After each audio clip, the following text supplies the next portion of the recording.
Okay, good afternoon. I'm very happy. I hope everybody is with me. I'm very happy to open this very special talk by Professor Jeffrey Alexander. My name is Chizki Shoham from Bar-Ilan University. What we're going to do now is going to be a very interesting experiment in disseminating ideas and knowledge around the globe. Before we start, I would like to say a few words about the Center of Cultural Sociology at Bar-Ilan University that was founded on January 1st of 2019. It is part of the international web of CCSs, whose center is at Yale. Our center aspires to be a leading hub for research in cultural sociology within the Israeli academic landscape. And in the region, who knows what's going to be in the future? Maybe there's going to be a region. Our primary goal is to integrate cultural theory with grounded empirical research, but we also, I think, what makes us a little unique, at least with regard to what we think about ourselves, is that we try to establish some kind of focal meeting point for research in the humanities and social science, and to use interpretive methods that are rooted also in hermeneutics and phenomenological perspectives. The center is administered jointly by the Graduate Program for Hermeneutics and Cultural Studies in Bar-Ilan University, where I'm affiliated, and the Department for Sociology and Anthropology, where the other three co-directors, Professor Danny Kaplan, Professor Ori Schwartz, and Professor Ilana Silver, where they are affiliated, and I'm very happy for this cooperation. And I would like to thank my colleagues for a lot of things about the center, and especially to Professor Danny Kaplan, who was the actual initiator of the new center, and to Taika Azi-Pressler, who also directs the center. I'd like also to thank to our both departments, to my department previous head, Professor Ed Greenstein, and the current one, Professor Daniela Duek, the previous head of the Sociology department, Orna Sasson-Levy, and the current one, Larissa Remnick, for their continuous support of the center. And now this talk is going to run very differently from what I'm used to. Let's see how it plays out. But in any case, it could have been a very interesting way to exchange ideas. And I invite our guests, especially from abroad, to go through our website and think of ways of international cooperation and exchange of ideas, because I think this is what academia is about, whether things will get back to normal regarding international travel or not. Let's hope so. Now about the speaker. I don't think I have to introduce the speaker in too much length. Professor Jeffrey Alexander, I will stick to the official part. He's the Lillian Shavenson-Seiden Professor of Sociology at Yale University, and along with Philip Smith, he's the co-director of the Center for Cultural Sociology, CCS Yale, our mothership, like Jeff likes to call it. Jeffrey Alexander works in the areas of theory, culture, and politics, an exponent of the strong program in cultural sociology. He has investigated the cultural codes and narratives that inform diverse areas of social life. I will mention only a few of his books. The Meaning of Social Life, I think the title is really telling about what he does, a cultural sociology, Oxford University Press, 2003. The Civil Sphere, The Performance of Politics, Obama's Victory and the Democratic Struggle for Power, Oxford, 2010, a book whose draft was discussed in, for me, unforgettable Friday noon meeting at CCS Yale. Trauma, Social Theory, Performance and Power, and two forthcoming books that both of them, I think, at least I'm pretty much waiting, Breaching the Civil Order, Radicalism in the Civil Sphere, together with Farhad Kos-Kavar and Trevor Stack, and What Makes a Social Crisis, the Societalization of Social Problems. Now, beyond his academic achievements that really don't need any introduction. I have to say that for me, at least, Professor Alexander is a role model for a very involved intellectual, a person who really cares about the necessity to fix the civil sphere and optimistic about the possibility to do so, but someone who's interested in actual issues does not blur the sharpness of his analysis and his intellectual rigor. Jeff is a nice person. And I think you can see that because he agreed to get up before 7 a.m. to give this talk in his time. And for that, we are very grateful. But Jeff, this is not a substitute for, this is not instead, it's not going to replace your visit here that we would very like to, that will take place. And I really hope that next year it will be enabled. Jeff will speak for about 60 minutes or maybe a bit more. And it will be followed by a Q&A session of about 30 minutes or a little more. During the talk, if you want to register to ask questions, please send to me a private chat, and I will disseminate I will manage. I will monitor the Q&A session, and if any technical problem, also please let me know by private chat. Jeff's title is The Performativity of Objects. Jeff, please.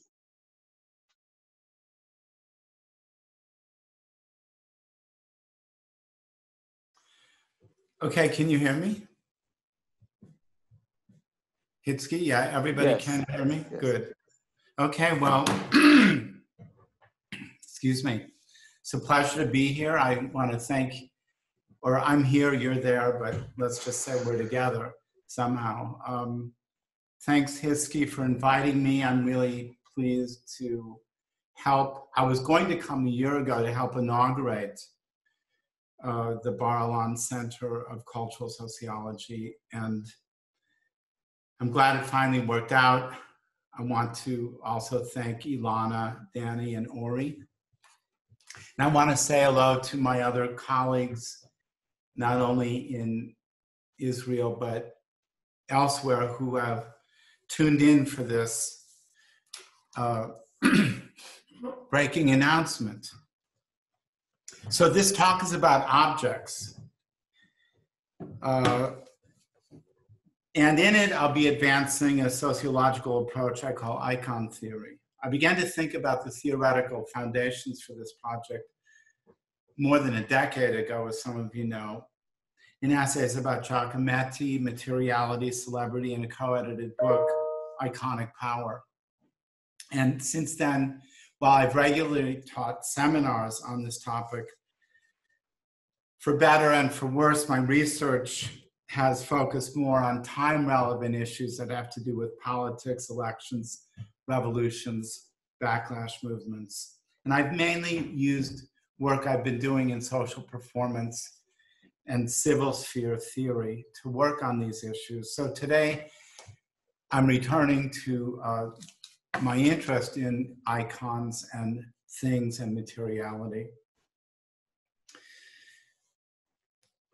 Modern social theory and social science have mostly treated the object as a thing, as a dead materiality, reduced to the minimalist capacity of blocking or facilitating human action, merely an affordance, to employ the term that James Gibson introduced more than 50 years ago, and which has become a widely used term today in a reductive and materialistic manner. For example, here's one of Gibson's definitions of the term.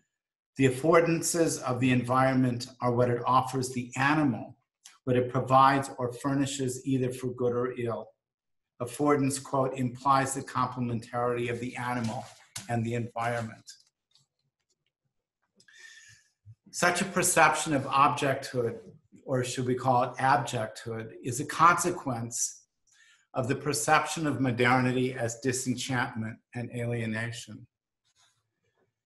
Under the shadow of industrial capitalism, Marx rejected Hegel's phenomenological understanding that things are objectifications of spirit, external forms that can be humanly deciphered in a manner that renews subjectivity and allows empowerment and autonomy. Under capitalism, Marx believed the reification of the spirit that had animated Hegel's dialectic was stopped in the face of objectification.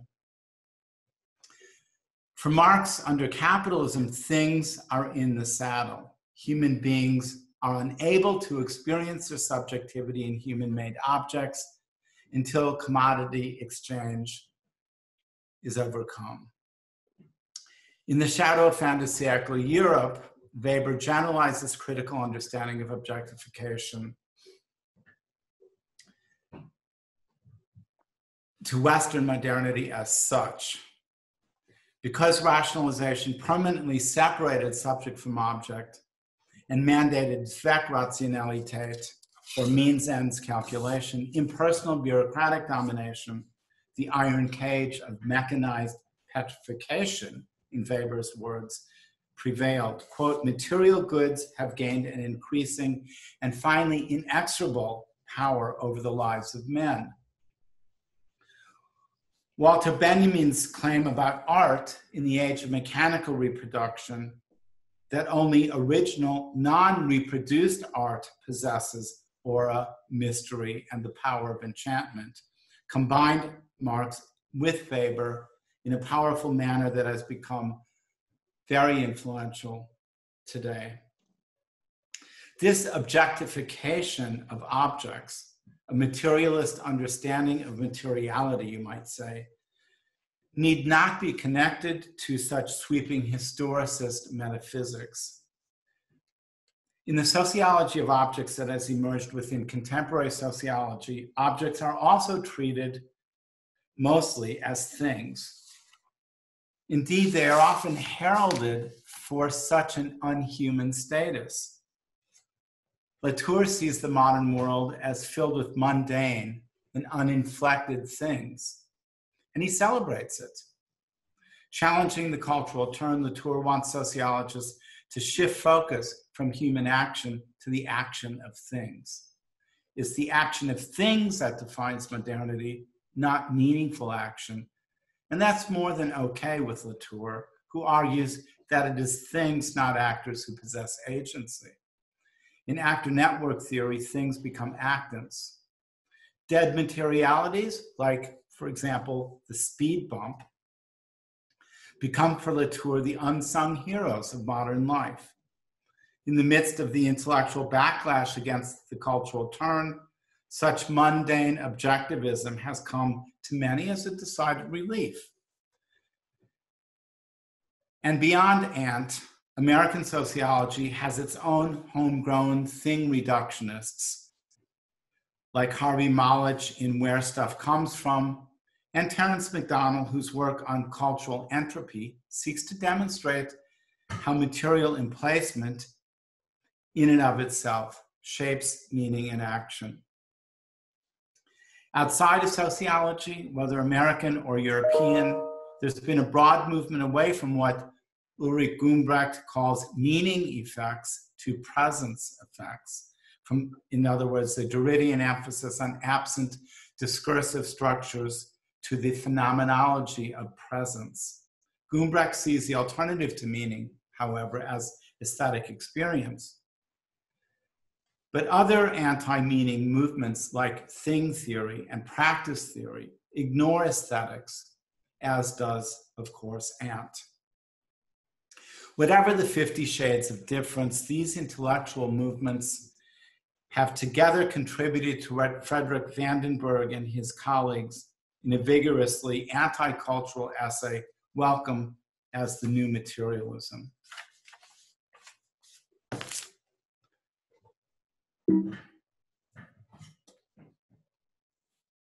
Now I'm trying to move this slide. Hitsky, I need some help here. Let's see. There we go. I don't need help. This is the new materialism. There's an object, a material object, and an actor. Now, one might well ask, as have many of my Yale students over the years, isn't this simply common sense? What else are objects except things? And what else is materiality except hard stuff you bump into, stuff that confronts your gaze, that blocks or propels your movement in space? This is indeed common sense, but it is more what Geertz called common sense as a cultural system, common sense in a modernist culture, rather than an accurate perception of social reality. In the rest of this talk, I hope to outline a pathway for getting beyond such common sense, such modernist theorizing about objects. And I should acknowledge at the outset that I'm very much aware that this intellectual ambition is shared by a small group of other anti-materialist, culturally oriented object thinkers, among them Fiona Greenland, Claudio Benzecri, Dominique Bartmansky, Ian Woodward, and Genevieve Zabriskie. Now, in my own theorizing about iconic consciousness, I see objects as living, not dead. Objects possess materiality, but at the same time, they are cultural and imagined. Cultural meanings encased inside aesthetically shaped material shells. Objects trigger intense experience. In a minimal sense of efficient cause, it is possible, of course, for objects to exert their force without reference to meaning or aesthetic experience. A bomb, a bullet, or a coronavirus destroys life without reference to subjectivity, for simply mechanical physiological reasons. But even when an object does exercise such pure materiality, it is enmeshed in networks of meaning before its physical impact and enters into other meanings and emotions immediately after. Latour's speed bump was put into place, after all, by traffic engineers concerned with the safety of children and pedestrians. It drew from established crafts of industrial and road design and depended for its effect not only or even mainly on its materiality, but on drivers possessing moral commitments to the safety of pedestrians, to the value of their automobiles and the sacrality of their selves.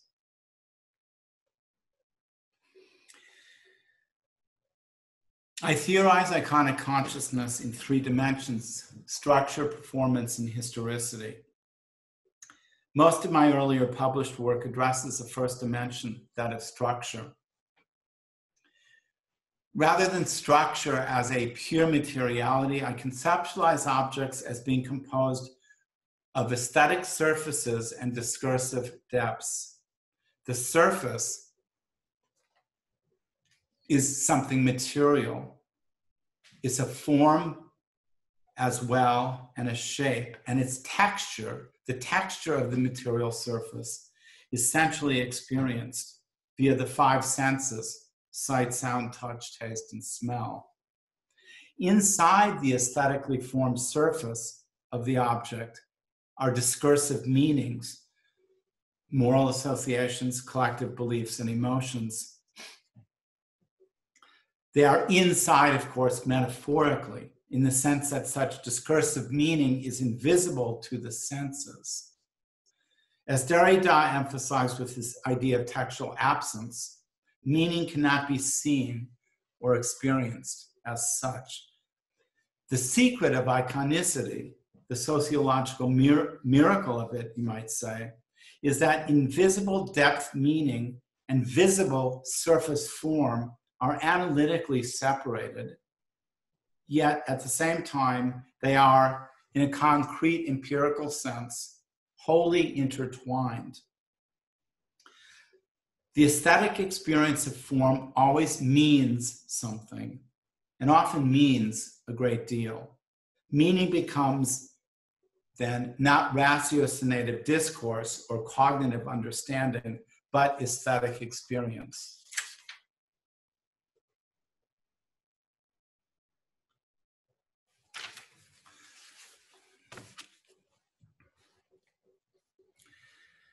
Theories of totemism, whether anthropological, semiotic, or sociological, have long posited that material objects may carry such collective meanings. What these approaches have usually ignored, however, is the totem's aesthetic surface, which actually plays a critical role. Totemic meaning is carried through the sensuous experience of an aesthetically constructed material surface. We need to amend Durkheim, in other words, with Edmund Burke, whose extraordinary philosophical inquiry into the origins of our ideas of the beautiful and sublime informed Kant's own pre-analytic essay on aesthetics, and therefore also very much his third critique. To the sacred and profane of morality that constitutes the depth of an iconic object, we must add the beautiful and sublime that constitute its aesthetic surface.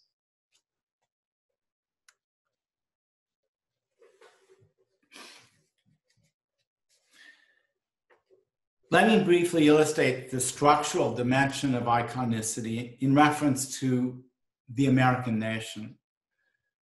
Of course, the United States is a sovereign, state-controlled, constitutionally grounded, rational, legal country in Weber's terms.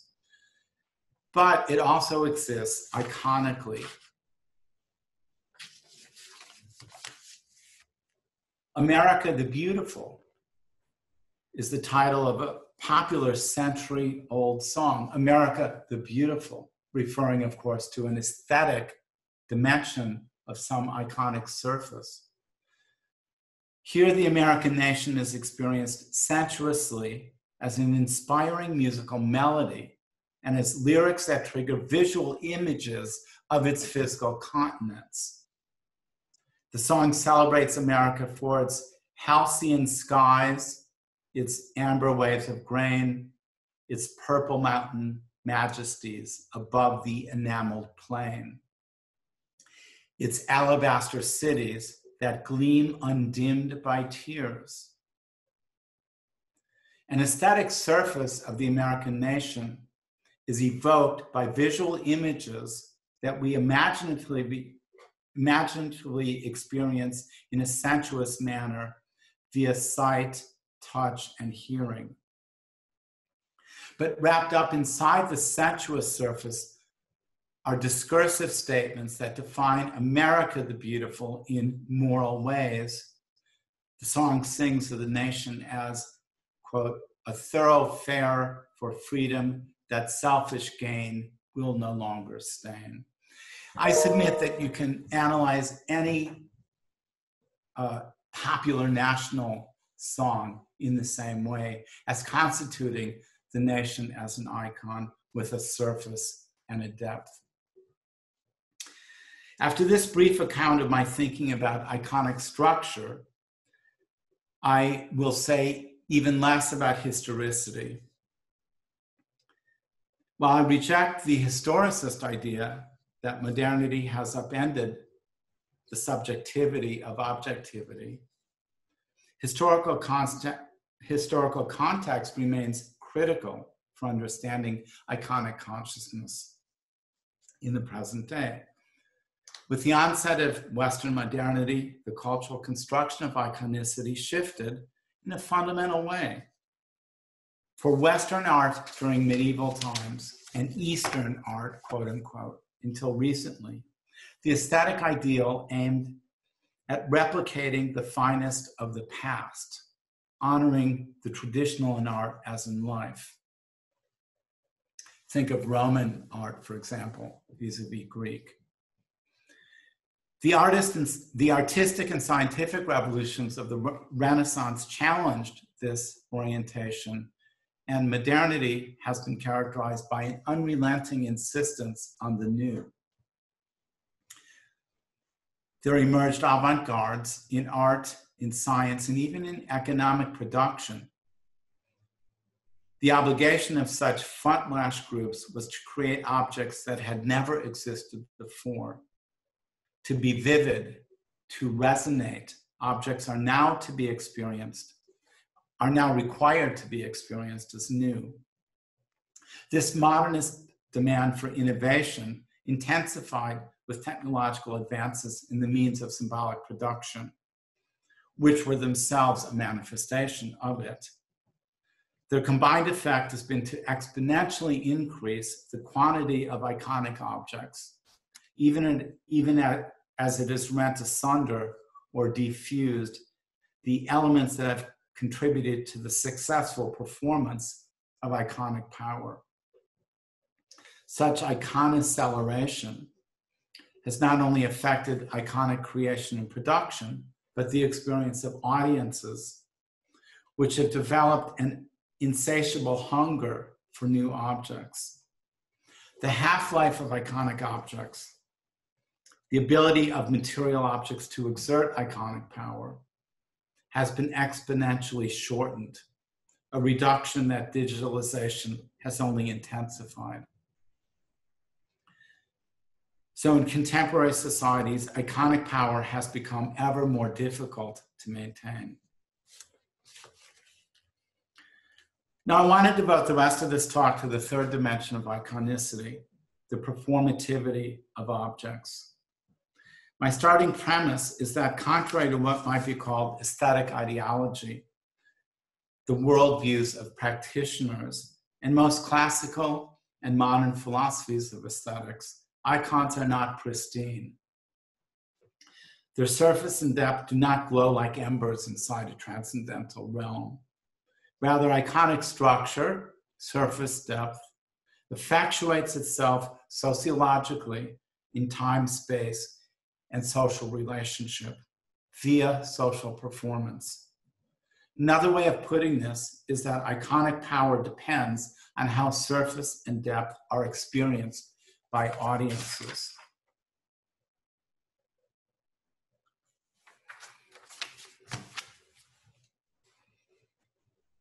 As the material actor in a social performance, iconic objects are not structures that stand alone. They are produced or created by agents inside that black box who write scripts and have access to the means of symbolic production. So what we've now already complicated the idea of a simple iconic object and a simple actor upon whom it exercises its effects. Excuse me.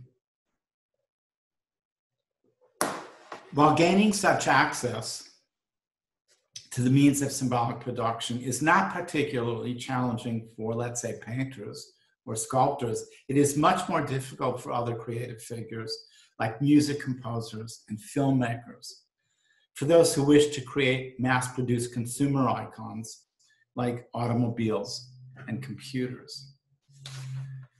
For the latter, large capital sums and mass production materials and techniques are required. The material and ideal interests of business owners and managers is also critical, as is the prowess of engineers. Once such scripted material forms are produced, there is a performative challenge of putting them into the scene, what I call the mise en scène in performance theory.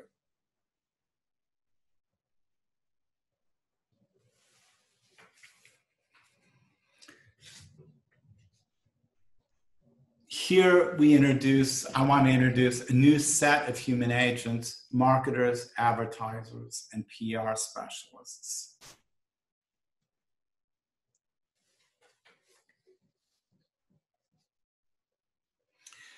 This depiction of the production of iconic objects, of the process of iconic performance, I think pretty much exhausts not only lay understandings of iconic production, but also most academic accounts of material production as well. Things, the iconic object at the center of this diagram, are made by agents who create scripts and have access to the means of symbolic production, whether such agents are individuals or wealthy companies. The objects so produced are then put into the scene by gallery owners, advertisers, and public relations specialists. At this point, the objects come into contact with what's at the end of the line, potential audiences who fuse with the iconic performance or not. In terms of lay understandings, consider the popular take on the fantastic success of the Mustang, Ford's family sports car, as it was called, in the late 1950s United States. In the popular consciousness of the day, the creation and success of Mustang was attributed to the producer, Ford executive Lee Iacocca. There he is on the cover of Time magazine.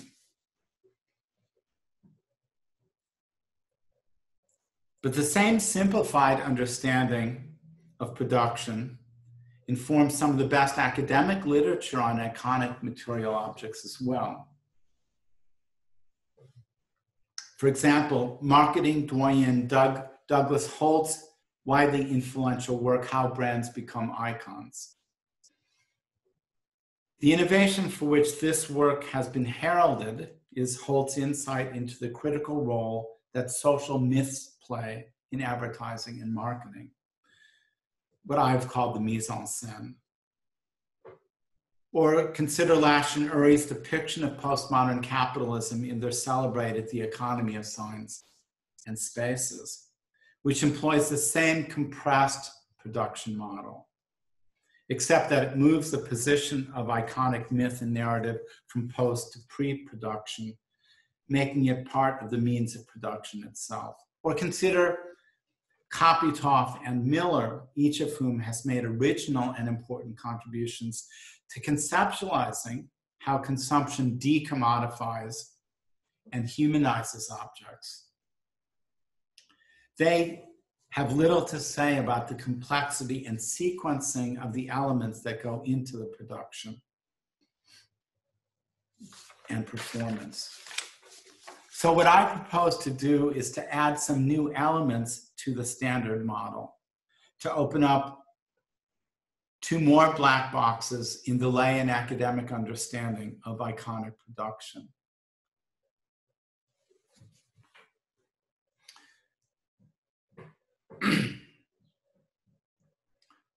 So I want to add something on the left side, the production side, and I want to add something on the right side, which you could call, if you want, the consumption side.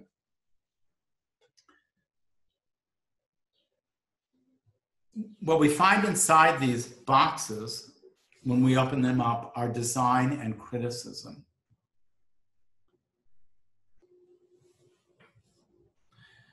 Design and criticism are little understood elements of iconic creation and performance. Each is vital to the construction, however, of surface and depth. Yet neither has been a focus of social theory or sociological analysis. An object is not only produced, not only scripted in the planning sense, but also aesthetically designed. Design operates via the actions of artists, architects, craftsmen, and engineers. It also operates informally when everyday social actors bring previously designed and produced objects into their own everyday lives. When one looks, for example, carefully at oneself in the mirror while shaving, shaping how the whiskers are cut, when one adjusts one's tie, combs one's hair, applies lipstick, eyeshadow, jewelry, tattoos. These are all examples of the design of iconic objects. Think of the motorbike boys Paul Willis describes in Profane Culture, how they customize their cycles and their clothing to maximize the searing sensation of wind across the face. There are, of course, some objects that are not designed, in quotes, at all. For example, clouds in the sunlit sky, stars in the dark night, or trees in a forest. Yet, even such objects have a design, or more precisely, a design is attributed to them. Human beings give to natural objects a form and shape and texture that creates the conditions for experiencing their aesthetic surface and discursive depth.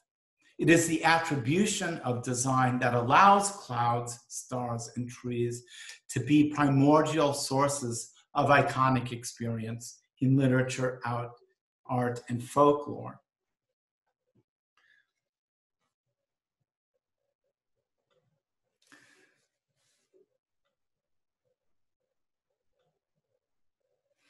For stars, think of Van Gogh's famous painting, Starry Night, or of Greek mythology and its gods and goddesses.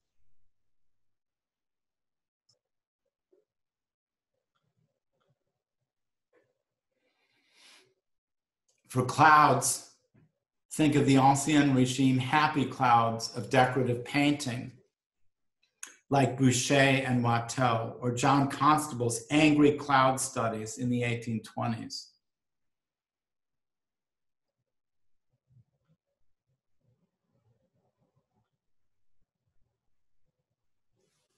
In other words, these are natural objects that in everyday life we attribute a design to, and which are at the heart of a great deal of landscape painting, such that they are designed by aesthetic creators. For trees, well, again, you can't beat Van Gogh, but Monet and Klimt also painted trees of mythopoetic proportion.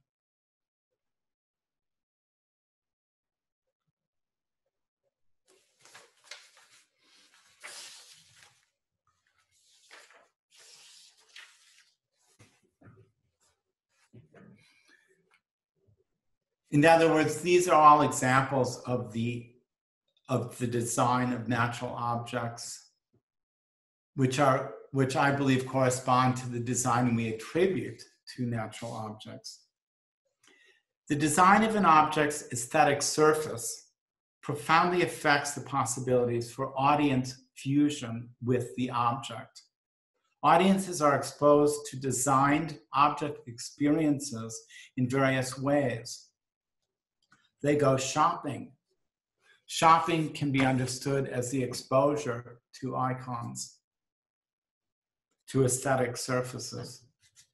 They surf the web. They glance at images in Instagram and Facebook, attend museum openings and fashion shows, look at images in ads, read marketing text, listen to jingles, go to showrooms and car lots. They also encounter iconic objects in the course of the random flow of interaction in everyday life. The people we see are iconic objects. The sidewalks, the clothing people wear. In the fused state, audiences attribute to objects an aura of sacrality and beauty. I'm referring both, in other words, to the inside, the sacred, and the surface, the beauty. They have an aesthetic, iconic experience of intense meaning and emotion. Experiencing identification, they subjectify objects, feel love and admiration, bring the object inside of themselves, and then make efforts to objectify the surface of themselves in these same iconic terms. If an object doesn't speak to them, to an audience, doesn't resonate, doesn't catch them, an audience is unmoved. Iconic performance has failed to fuse, and the audience turns away.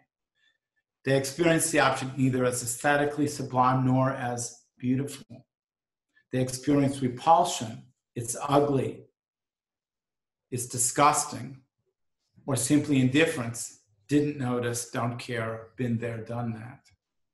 There's a continuum of aesthetic diffusion stretching from the repulsive to the routine.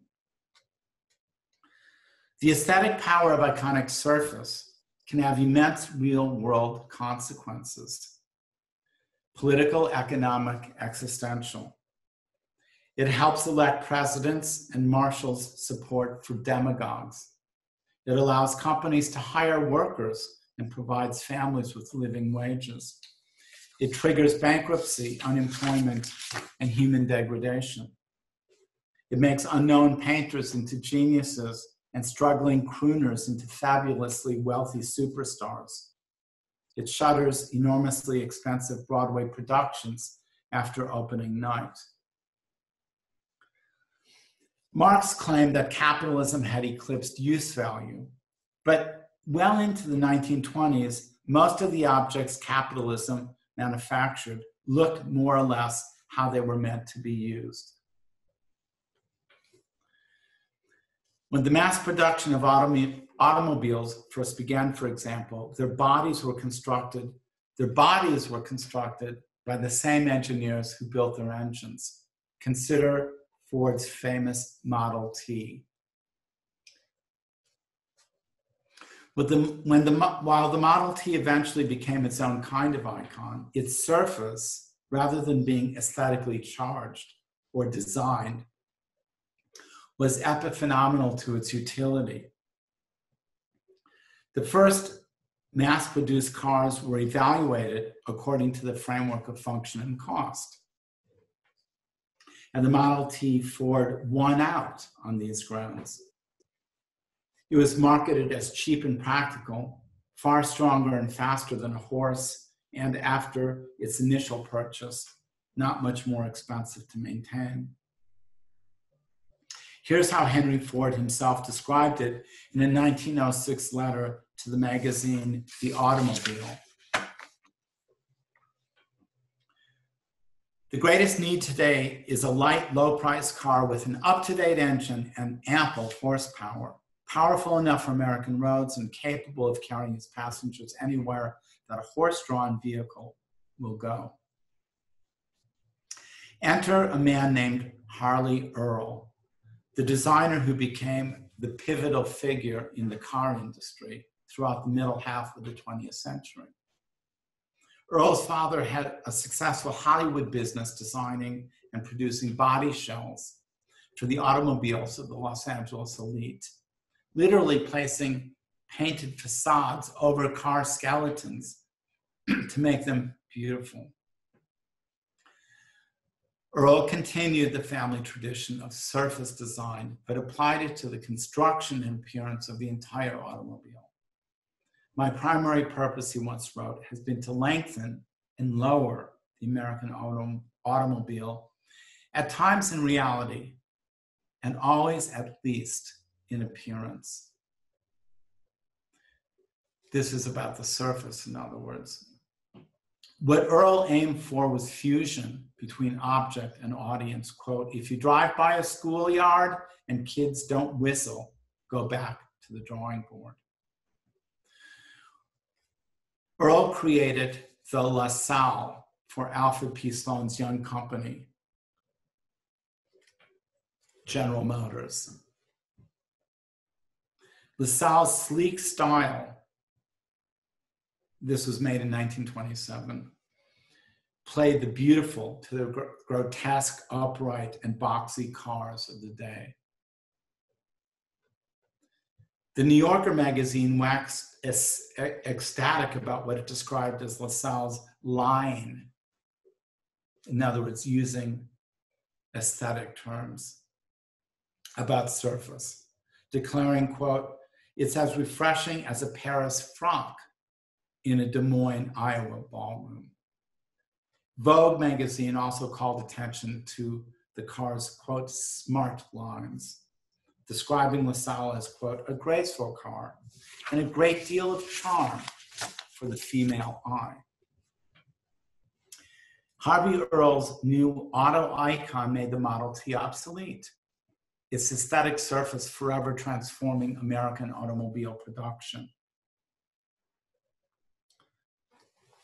As an automobile historian recently put it, in Finn's Harvey Earl, The Rise of General Motors and the Glory Days of Detroit, by introducing art into the rigid mechanics of mass automobile manufacturing, Earl had changed the game forever. Earl had designed a material surface that expressed, quote unquote, the emerging meaning of the American automobile.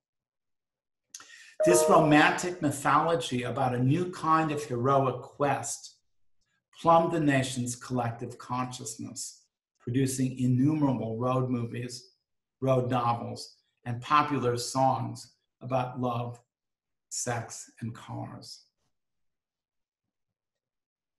Not long after the LaSalle achieved takeoff, Earl revealed his redesigned Cadillac.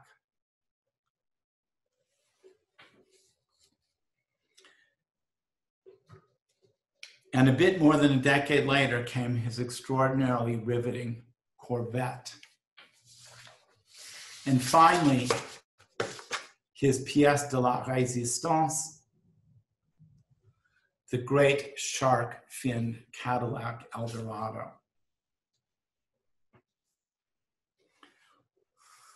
When Harley Earl had first set up shop on GM's fast production Detroit production lot, his unit was derisively referred to as, quote, the beauty parlor. But he had the last laugh. GM became the most successful capitalist company in the world. And the reason had nothing to do with either use value or, for that matter, exchange. Quote, it was styling, not engineering, the automobile historian attested, that propelled GM past Ford to an indomitable 50+% of the US market. What Earl did to the surface of the mass-produced automobile, a French immigrant to the United States named Raymond Loewy did to just about everything else. Beginning in the late 1920s, Loewy and his thousands of disciples, yes, thousands, created the field of industrial design, and in the process, as the New York Times once put it, quote, radically changed the look of American life, drastically altering the appearance of thousands of everyday items, from brushes to Coca-Cola dispensers, dinnerware, sewing machines, toasters, electric clocks, and radios and TV sets, the cookie shapes of Nabisco, the eagle silhouette logotypes of the US Postal Service, and this distinctive look of the president's white Air Force One jet. When the director of the Smithsonian's National Collection of Fine Arts introduced the museum's one-man retrospective of Loewy designs in 1975, he observed, quote, much of this exhibition will seem astonishingly familiar, explaining that so much with which we Americans have been surrounded with has been the product of Loewy's singular vision. Loewy dedicated his professional life to packaging.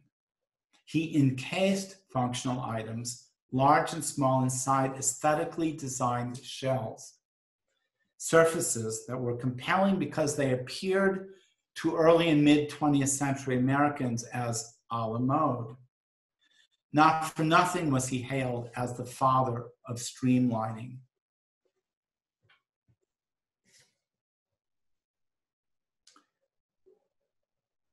Loewy's powerfully designed surfaces modeled the modern mythos, sweeping back and sleekly smoothing out, narrowing and shaping the materiality of toasters and buses and planes and ships, so they seemed to surge into the future, where speed was not just a means to an end, but a good thing in itself, something happy, something arousing, something sacred.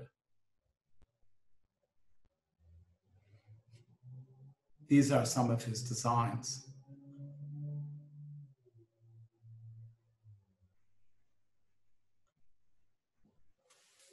Even the sucral bottle, which was the first artificial sugar, is streamlined. When we see such archetypical 20th century objects as these, we see things. Buses, cars, trains, ships, airplanes, bottles, postage, stamps.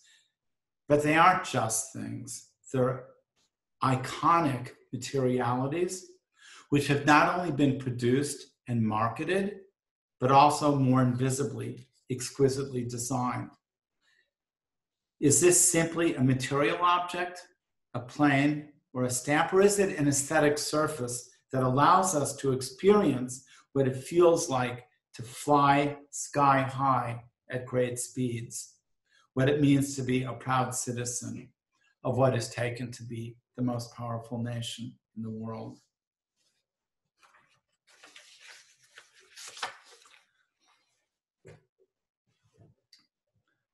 What remains to be discussed is what we find on the right side of the production performance model. What's inside the last black box, namely criticism. Criticism is central to the performativity of objects.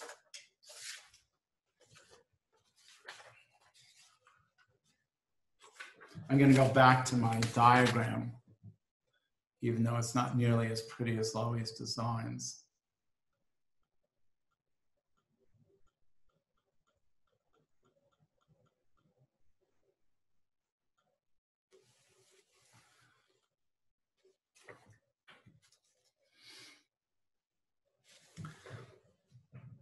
Criticism is central to the performativity of objects. As a matter of empirical fact, audiences rarely encounter the iconic object as such.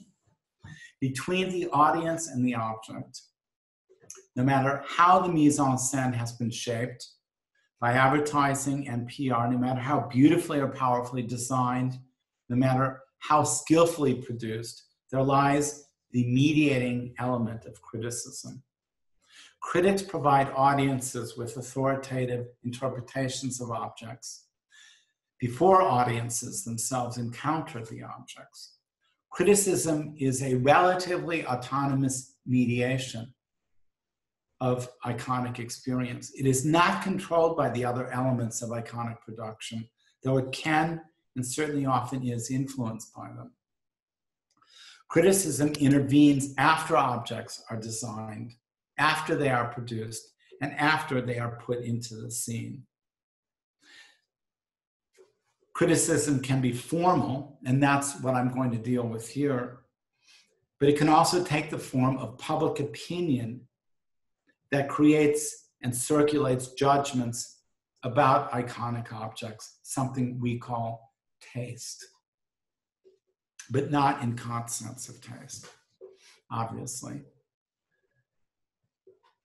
Lay audiences are aware of objects, of course, and frequently of the producers of objects like Lee Iacocca. More sophisticated and informed audiences are aware also that objects are put into a scene. For example, that there are marketers and advertisements.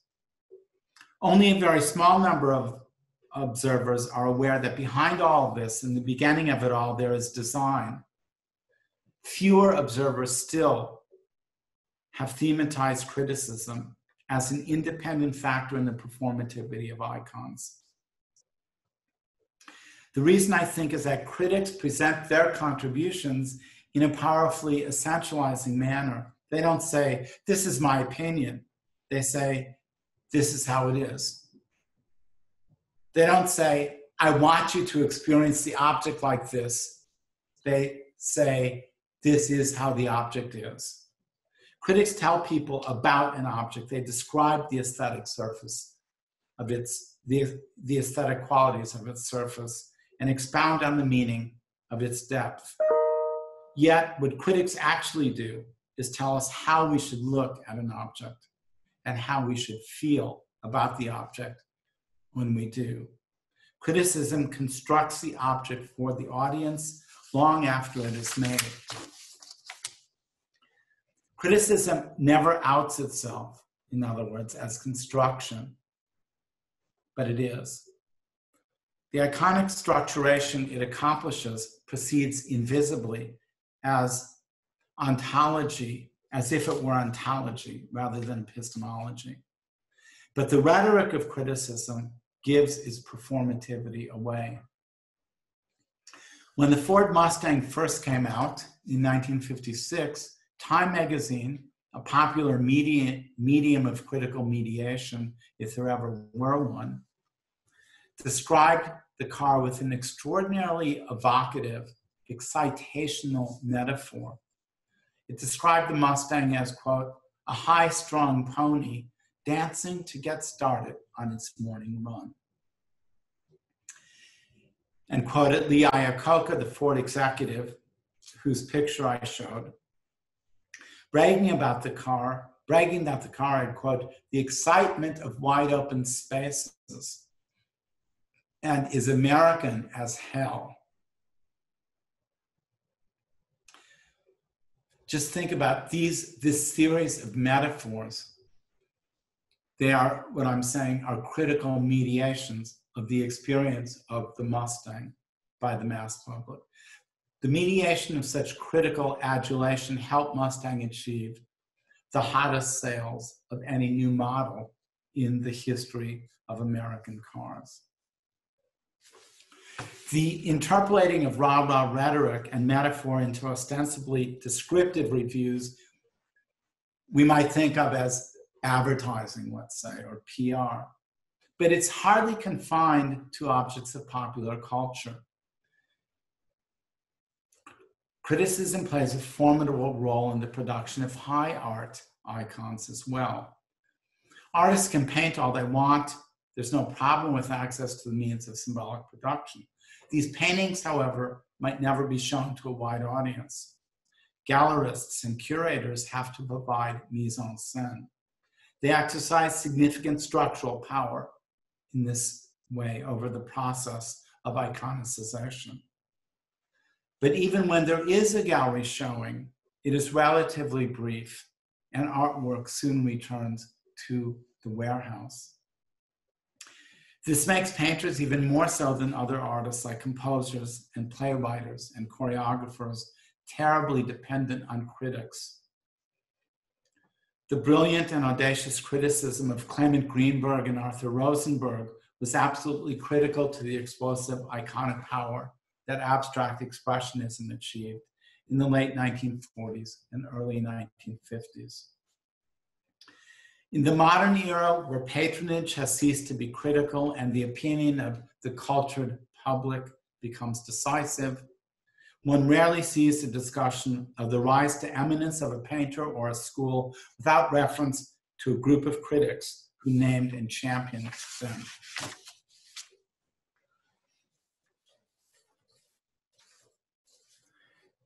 There's a great deal of iconic performative understanding to be gleaned for this reason from reconstructing the cultural structure of reviews of plays, cars, movies, architecture, music, dance, and even restaurant meals.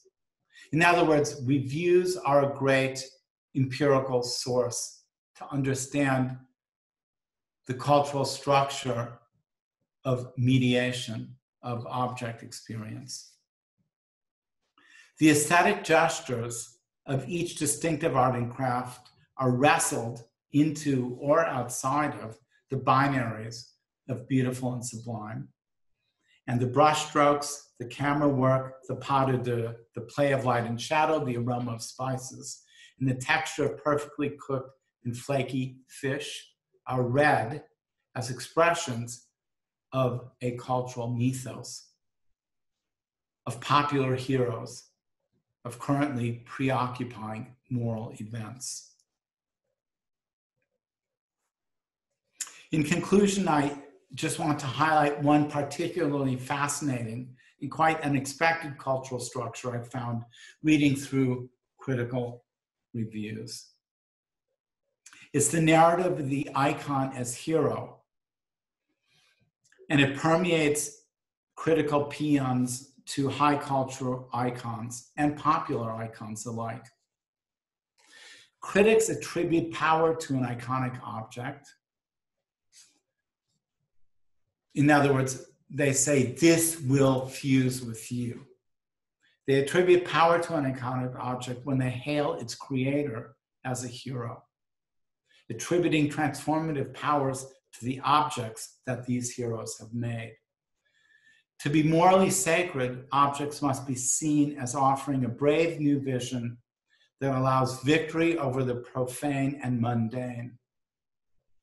To be aesthetically beautiful or sublime, objects must be seen as bursting out de novo in their full glory, casting out the dreary and the ugly, enrapturing their audiences and projecting their thrilling light or frightening darkness everywhere that the eye can see.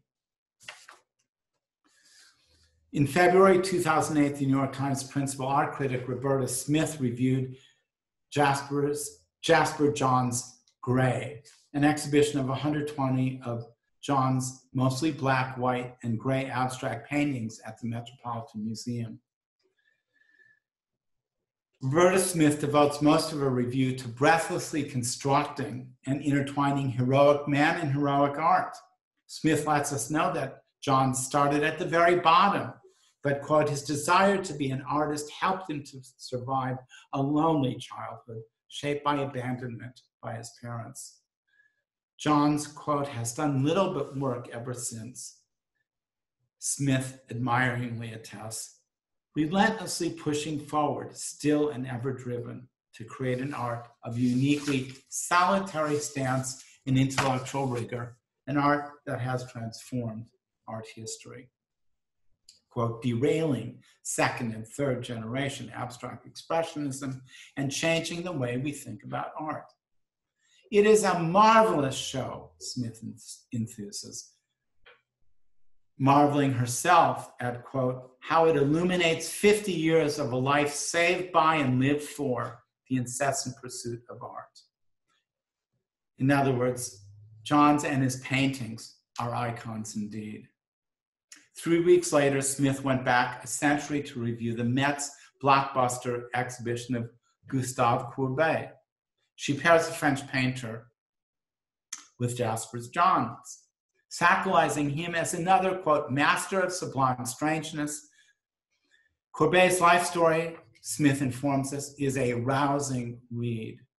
He was a loner and a political radical who shunned the academy, tutoring himself at the Louvre. He was also brave and altruistic, participating in the revolutionary uprising of the Paris Commune, where, quote, he was in charge of protecting all things artistic, public monuments included. When the Commune was ruthlessly repressed, Courbet himself came to a tragic end, dying, quote, bitter and broken 4 years later. Yet this tragic figure left a truly heroic aesthetic mark. The founder of realism, he, quote, willfully smashed the tidy boundaries separating established painting genres to record life as he saw it. In Smith's concluding and slightly hilarious peroration, she underscores that Courbet's work and life were both heroic and they were ineluctably intertwined. More than perhaps any painter of his great painting century, Courbet built elements of rebellion and dissent into the very forms and surfaces of his work. This is such a wonderful quote.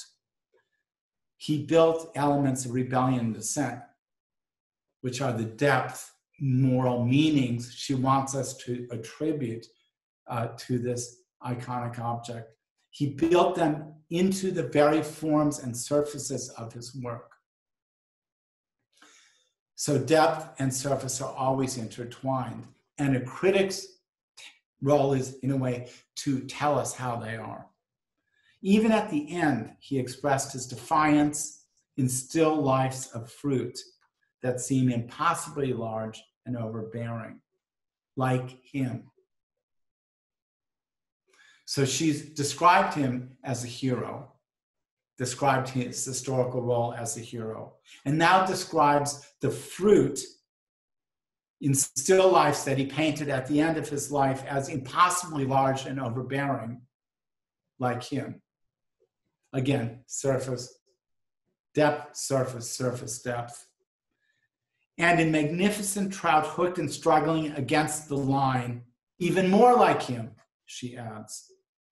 Generation upon generation of painters have responded to his art and his challenges, but his example of stubborn nonconformity lives on.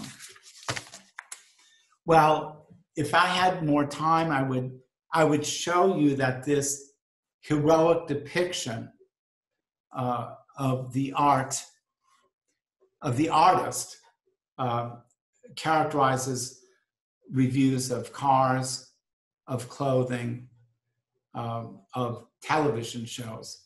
And to step back in conclusion, what I've tried to do today is to challenge the idea that objects are things. I've tried to show you how objects are alive. They're alive because they're invested by designers, by script writers, with a life that lives on the aesthetic surface and is intended to express the meaningful depth inside, as it were, of objects. So objects are designed consciously, or designs are attributed to them such that we experience their surface aesthetically in a sensuous and powerful way. But after these objects are produced, they are mediated on their way to us, to audiences, mediated by advertising, by public relations, by all manners by which they are put into the scene, using the term mise en scène, of course, from cinema. But they're also mediated by criticism, by popular taste, or by actual criticism written by people on the internet or by professional critics, which in a sense prepares an audience to experience an object that is already prepared for them. Thank you.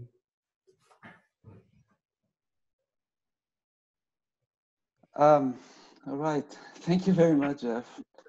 That was very rich. We have several people who wanted to make comments. So I hold the power to distribute the right of freedom of speech, the right of speech. So the first person to make comment is Eliran Bar-El. Just a moment, I have to find you and unmute you. Eliran from Cambridge University, please. Hi all, and hi Jeffrey. Thanks so much for this interesting talk. I found it really interesting, and I just want to ask a question about the notion of surface, really, and I want to problematize it a bit by actually referring to Deleuze's notion of surface, which he introduced in his book Logic of Sense. Now, what he did there actually was introduce a split, not between a depth and a surface, but rather within a surface into two surfaces. And I was thinking maybe how that could affect your perception of icons and iconoclasm, because actually the distinction within surfaces makes us think that the depth is actually an illusion and not a real, again, surface to be thought of, but just an illusion that is resulted from the split between the two surfaces, physical and transcendental. And that also brings me to the question of maybe we could find a more critical notion of iconoclasm by introducing something which is called retroactive performativity, because it seems to me a bit too simplistic to assume that icons just perform with the help of scriptwriters and other mediators, but they just simply perform in some sort of a linear temporality, as if they simply exist what is already there.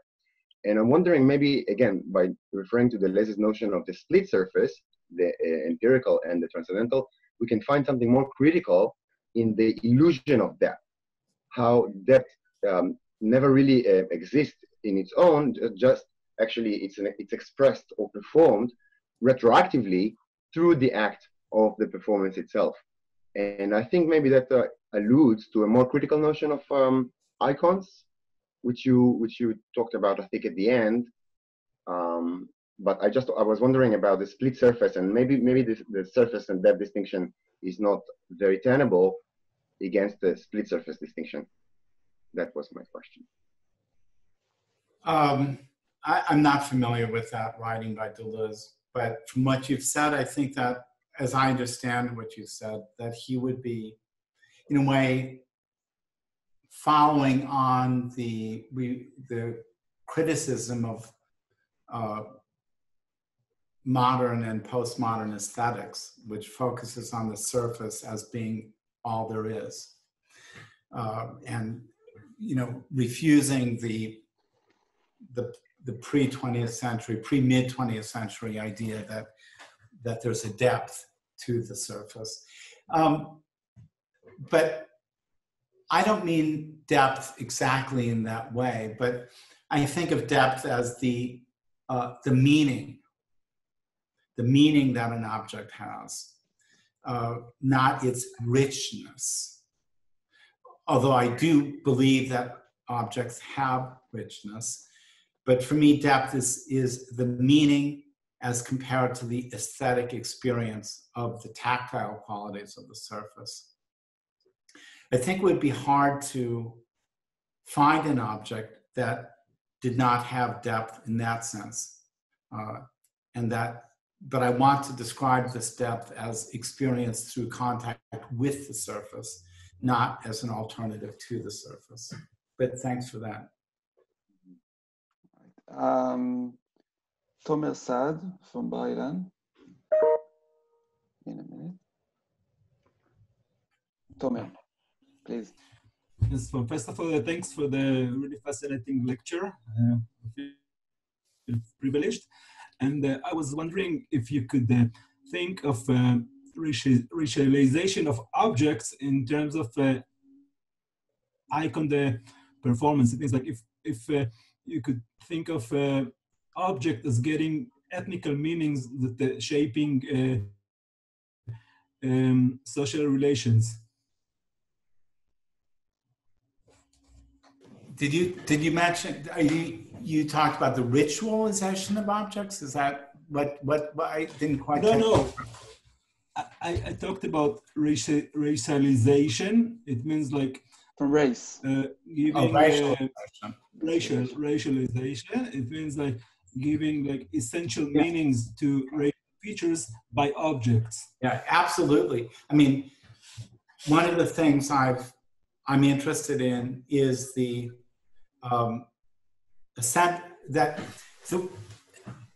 because there's surface and depth is hidden by the surface in a sense. Iconic objects are essentialized in the sense that people experience the surface as something that is an objective thing, as something fixed, kind of in the way that Kant talks about beauty. They experience it this way, not sociologically, not as something constructed, but they have an immediate sensuous experience.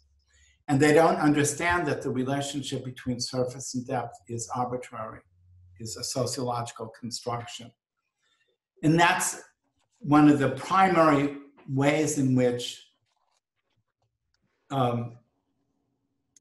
racial stigma operates in the society. Not just racial stigma, but I would say any form of exclusion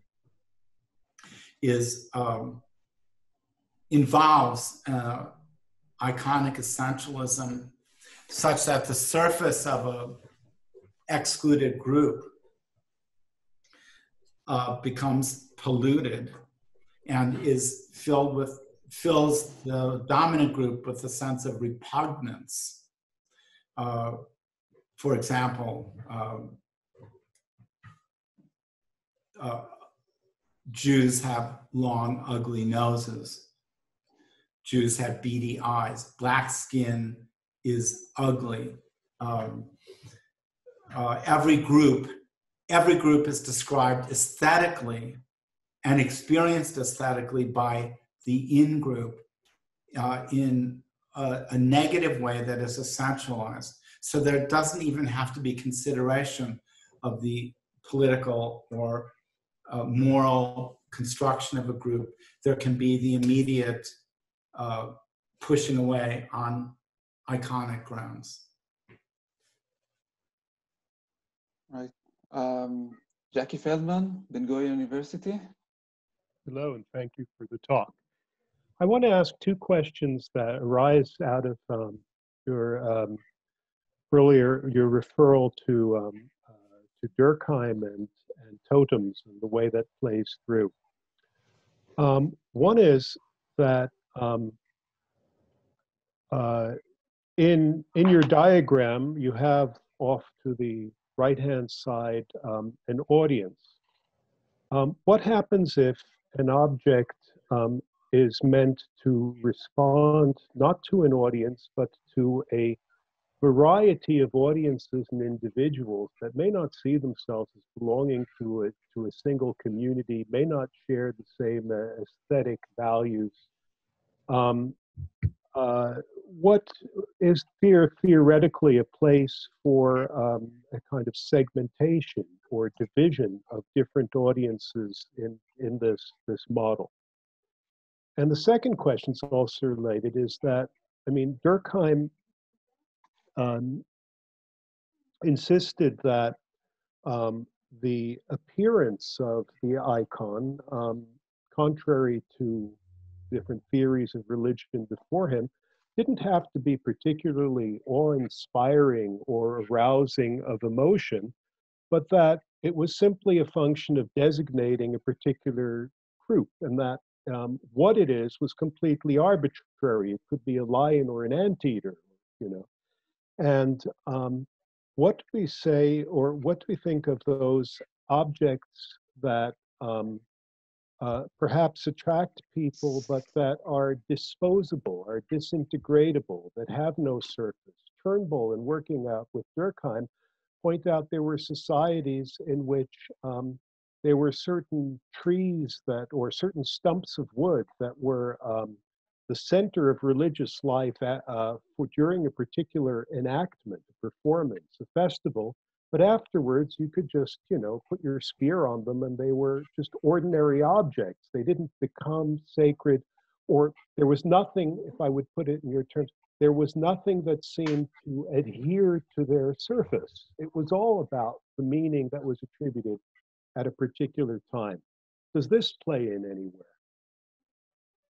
Yeah, thanks. I mean, to start with the second point first, I don't see any difference between that idea of the totem from the one that I wanted to anyway propose. I mean, I don't think that iconic objects have an inherently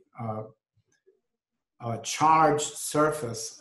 That charge and that is attributed to them by audiences in terms of what Turnbull would say, or Durkheim. They would say on ritual occasions during the performance of the ceremony. Of course, it could just be an ordinary object, which after the ceremony may, I mean, I don't remember Turnbull very well, but could return to something completely routine. But Durkheim certainly didn't think that about the totem. It was something arbitrary, I mean, routine once, like a vegetable or an animal. But once it was carved and became the totem, then that animal or vegetable, and certainly the totemic representation, would remain sacred. But it was, and awe-inspiring. That's why it was hidden. Let's say, like the Torah is kept inside of a covering, even though the Torah is no great shakes per se. It's just, you know, a thing. But it is attributed, and then now its design becomes simply looking at it without even knowing what's inside of the Torah, the 5 books. Right. So I don't think there's a tension between these two, between what you were saying and I was saying in that regard. So, but not all, that's why I brought in Turnbull, is that not all totemic objects function that way. Certainly the Torah, remains, it acquires its surface, if you like, acquires a certain measure of holiness even outside the performative frame afterwards, but not always. And I wonder if there are not things in modernity or in our era that, once and throw it away. Oh, well, I think that I strongly think that iconic power is very diffused and often has no effect. In other words, most of the objects we see around us don't have a totemic power or iconic power in my sense. We just look at them, they register in a cognitive way. We don't, in my sense, fuse with them. So their form isn't compelling, their meaning is understood in a very thin manner. But that means that there isn't performative fusion. So we can still think of them as objects in performance, but they don't work. Just like we go see a play or we read a book and throw it away, put it down after the first few pages. It doesn't do anything for us, or we walk out. So what I'm trying to describe is, but nonetheless, those objects that we encounter were designed and produced to have the opposite effect on us than they have had. They are created to have us connect with them. So sometimes a cigar is just a cigar, as Freud said, but other times it's something, it's Groucho Marx's cigar or a phallic symbol. Is the pill iconic? Is the pill iconic? The pill? You mean the birth control pill? Yeah. Well, it has often been iconic, yes. I mean, the pill. I mean, the very fact that you could refer to the pill 75 years after, or whatever, 65 years after it was produced, I think is a testament to its iconicity. In terms of the segmentation, I mean, my model is not a model of organic solidarity in Durkheim's sense, or organicism. I mean, it's simply an effort to, all of these audiences and objects, they can be very separated and conflicted. The same audience can have different objects, the same object can have different audiences. Some powerful objects are designed indeed to integrate a conflictual and disparate society, others to create a powerful homogeneity in a small group. Thanks. Ori Schwartz, Bar-Ilan University. Ori? Yeah, you talked about designers and critics, and it was very interesting. But I wanted to hear a bit more about the role of the audience, which seems to be quite passive. And of course, it has Durkheimian sources, because for Durkheim, our evaluation, we are not the masters of our evaluations, etc.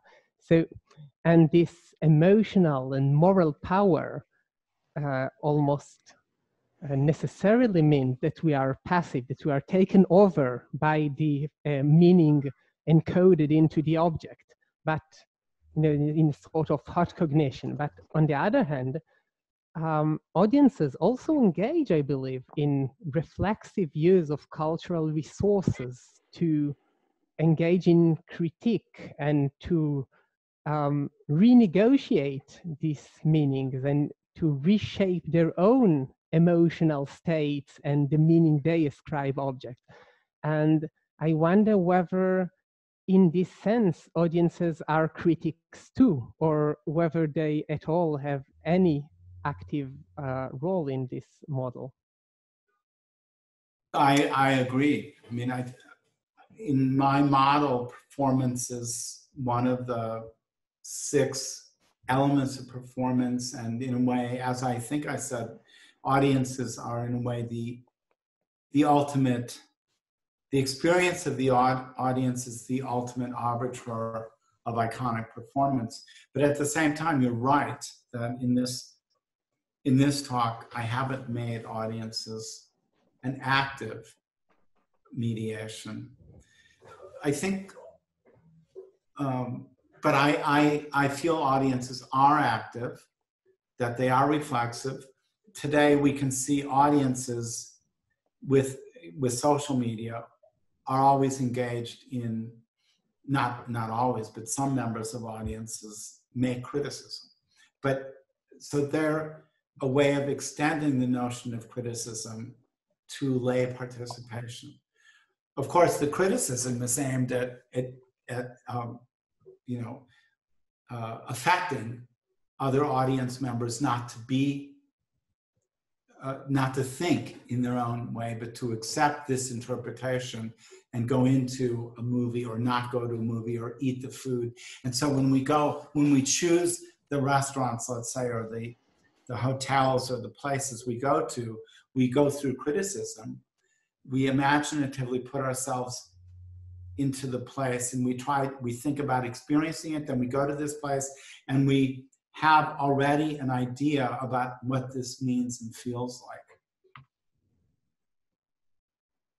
But I mean, I think in media studies, like Elihu Katz was probably the first person to,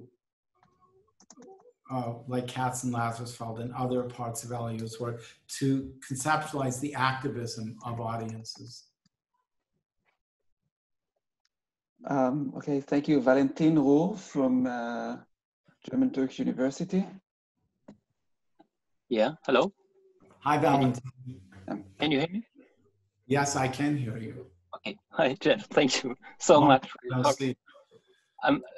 Unfortunately, I missed the beginning. It was the time. That's the best part. Okay, I'm stop now. Yes. Okay. Just 3 little things or 1 comment, 2 questions. When I listened to your to the story of Ford and the boxy cars, the transmission from the boxy cars to this lining, I immediately thought about this novel of Sinclair Lewis, Sam Dodsworth. Do you know that? I don't. It's a great. Sinclair Lewis was the first first American who got the Nobel Prize for Literature, and this novel is exactly about that transmission, and he builds that into the American narrative. So the modification of designs as part of the American self-identification. So just saying that, it was very interesting for me. And second, I want to talk a little about Courbet. Courbet, because I'm a bit familiar, because I just read a paper about Courbet and the modern narrative, the narrative of modernization, and Courbet as one of the main figures or the main heroes of that narrative. And what is interesting is what the people or the art historians right now are writing about it is that Courbet in itself, he was really heavily creating that narrative. So he was not just created by critics as being so-called the how to say, the avant-garde of modernity, modern art, but he also created it in his paper. So when he gave these instructions for scholars, never do what others did, do always think yourself, don't follow others. And so he was kind of a creator of his own creation. So that would bring me to a third thought of Donald Judd, for instance. Donald Judd.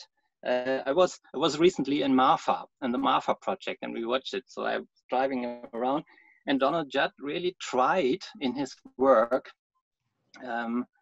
similar to Courbet, I would say, but rather in the postmodern era, tried to create his own audience or to shape the audience without having the mediation of the critics. So what you are not allowed to take pictures in Marfa. You are not. There are very harsh rules in Marfa you have, and the whole construction, the whole meaning of symbolic production, as you call it, is controlled by the artist himself. And what happens then is that when you give into Google now Marfa, then always the Marfa Prada picture turns up. I don't know if you know that this Marfa Prada thing. This is that Prada put some house near Marfa, and it's totally in the desert, and they have these iconic shoes, this Prada shoes, put there on the screen, and so they play with these iconicities where one iconicity is not allowed, the other is controlled, not controlled, and so my question relates a little bit to these active audiences or the construction of audiences by creators, or the control of audiences besides, or to circumvent the critics and circumvent the writers about their art. I mean, that's good. I think that I think each of the elements of performance of iconic objects tries to eliminate the autonomy of all the other elements of performance. So if you want to say, if you want to personify it, it's in the ideal interest of each group to make its contribution unmediated. So artists, of course, artists hate critics. Although if they can, they make an alliance. They make an alliance with them, but it's dangerous. So they hate the fact that their work is mediated to the public, and they want to control interpretation to make it to make audience experience the paintings as they understand they should be interpreted and experienced. So to the extent, as you say, Donald Judd creates his own museum, his own life, so that after he dies, you have to come there, you have to make a pilgrimage to the sacred site and be enmeshed in his own product.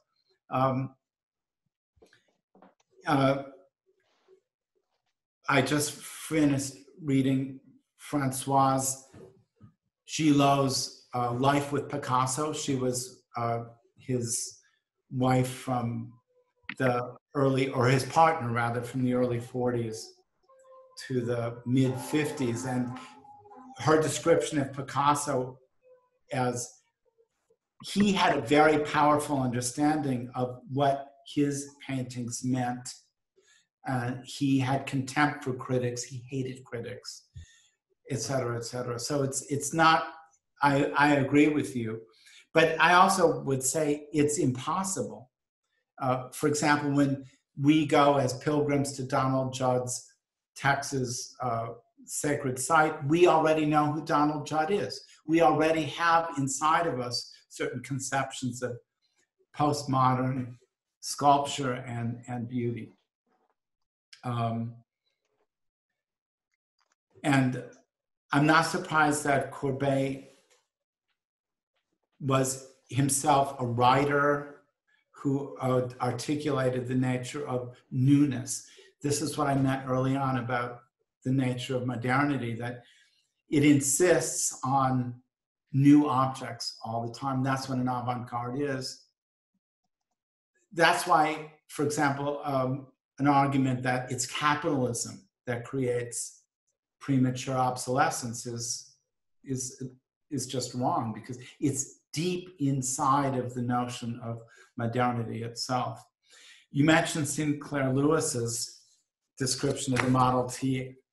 Well, I have another Nobel Prize winner, John Steinbeck in Cannery Row, who wrote this: someone should write an erudite essay on the moral, physical, and aesthetic effect of the Model T Ford on the American nation.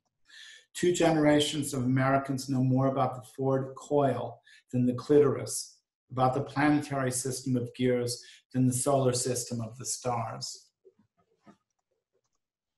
Thanks. Thank you so much, Jeff. That was a really interesting and cutting-edge talk. If there's something I take with me from this talk, if there's some catchphrase, is that meaning is an aesthetic experience. I think that is really important. I mean, the way you try to integrate aesthetic theories into theories of meaning. There's one, I would like to take the prerogative of the chair to ask question. I'm not sure if you will be up to respond because it's too late and you're probably exhausted. I just wondered what happens when when an object evokes negative emotional response. Is it a failure of the fusion with the audience, or is it just another way of fusion, like bad publicity of celebs or some kind of warning sensational movies, etc. And I would try to make a difference between between indifference and a negative response that actually expresses participation, taking part in the process of creating the meaning. And I wondered if we want to develop that, we have to develop maybe different theory, not only the theory of the sublime with Kant and Burke, but also some kind of an aesthetic of loathing. So I wondered if you can see it somehow in your theory. That's a really great criticism, actually. A student of mine, Vanessa Bittner, a doctoral student who Valentin may remember from Bernd Giesen's group in Germany. She's just been writing about that in her master's and now PhD thesis set. She criticizes she's working with my icon theory, but criticizes it in exactly the way you've done that. It's not just either a positive connection or a diffusion and indifference, but there's also disgust. So that in a way, you have to have, and so if a powerful image or iconic object is disgusting, then it's not indifferent. In fact, it's very powerful in that she works with celebrities, for example. And it's clear that, let's say, famous figures like Black athletic heroes or female tennis players, or they inspire both adulation as icons, and they are also negative icons that create other groups. So in a sense, let's say, so that is a very important point and something I'm gonna try to do in the future. Yeah, I'm thinking about, in my own work, I think about boycotts, which are also kind of emotional response that is a response of repulsion, but also kind of participation. Are you up to one more question, Jeff, or sure, do you think? Sure, absolutely. So Jamila from Yale University. Jamila, are you there?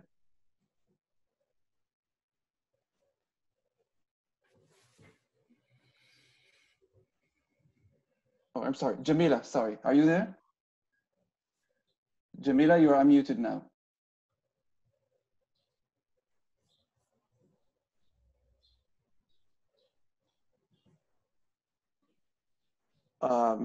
I think, Jeff, this is one of your students, maybe, or? I don't know. I can't see or hear. Okay. So I guess that if there is no more.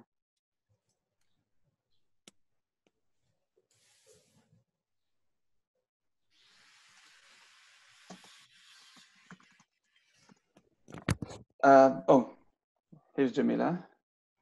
Jamila, do you want to ask your question now?